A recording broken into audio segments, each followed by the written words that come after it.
Barbering. I've been a licensed barber now for 6 years, but I was that kid in the neighborhood who cut everybody's hair in the garage, and when I started in college, everybody in the dorms. But I've been a licensed barber for 6 years, and in 6 years, I've gone from San Francisco Barber College to working for a local barbershop for 18 months before opening the Barber's Inc. And when I opened up my shop, I had 6 chairs and 4 barbers. Now we have 15 barbers. 14 chairs, 15 barbers. So after opening up my shop and getting that going, I got involved in education. I was able to get signed to Andis International Education Style Team. And everybody asked me how'd I do it? How'd you open up a shop? How'd you get so popular? How'd you get signed to Andis? And the truth of the matter is, for those of you that know my story, I say barbering saved my life and social media changed it. So social media put me on a platform where my work could get admired by people across the world. And then, getting tired of answering that question, I wrote a book called Social Media Strategies for Barbers and Stylists, which still sells pretty popularly. I'm sorry, is that even can a you word? repeat your book again? Social Media Strategies for Barbers and Stylists. Okay. Yeah, pretty good book. Sorry. And I created a 4-part educational DVD series. So I have 4 DVDs that talk about the techniques that I'm using today, from beginner to advanced. The first one is called Fading 101, Barbering DVD by Dave Diggs. You can follow me on Instagram. I have links to everything. Earlier last year, I created an app. Matter of fact, earlier this year, I have an app for iPhone and Android called Dave Diggs Barber Academy, and through that, I highlight educational videos. There are currently over 100 videos that piggyback my YouTube channel.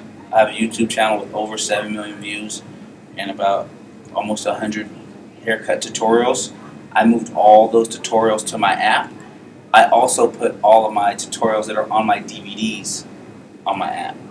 So if you guys are looking for mobile education stuff you guys can check out on your iPad or your iPhone or even your desktop, you should definitely check out Dave Diggs Barber Academy. What else have I done? I released 2 documentaries. One is called The Barbershop Diaries. I worked closely with San Jose State University, and they followed 10 of my barbers for a year and a half. They went to weddings, they went to funerals, they went to birthday parties, they woke up, ate breakfast with us, and they really documented our lives over the course of a year and a half and put together a documentary that gives us a chance to tell our story. So it's pretty powerful. It's gotten crazy reviews. Not only do they play it in barber and cosmetology schools across the country, but they use it. They play it in jails and prisons and boys' ranches and group homes and stuff like that, because it's highly motivational. And there are several stories of just overcoming life's obstacles and using our industry, right, as a support system to do such. What else have I done? Book, DVDs, shop, app. I forget all the time. So I own a barbershop in San Jose, California called the Barber's Inc. Got some place to show. But it's a 15 barber shop, and 5 of my barbers are females. One of the female barbers has a barber license. The other 4 operate in the barbershop, cut men's hair, but they have cosmetology licenses. And as of late, a lot of women have been moving towards barbering and working in either a men's salon, right, salon that targets male clients, or working in a barber shop, just with the cosmetology license, which is perfectly fine. But barbershops can be intimidating for women. It's kind of like a whole lot of guy code going on, right? A whole bunch of guys, locker room talk, intimidating, a lot of fade work. But I know, because I've seen it and I've helped cosmetologists develop, women can be very successful in barbering with the right tools. And I have a formula for success in whatever you do. I don't care if you cut grass for a living. If you have the proper tools, you have the proper technique, with repetition, you'll be successful. But for example, if you do cut grass for a living and you had to cut grass with a weed eater, it's not going to be an efficient tool to actually cut the grass with. That's a detail tool, right? Something you use to kind of education style team. Really gave a boost to my career. I've traveled all over the world teaching or judging. Last year I judged the British Hairdressing Awards. This year I've already been to Puerto Rico and China to teach. Last year I went to London and in Paris. I'll be going back to London early next year. I'm in the process of booking another 8-day workshop in China right before Christmas.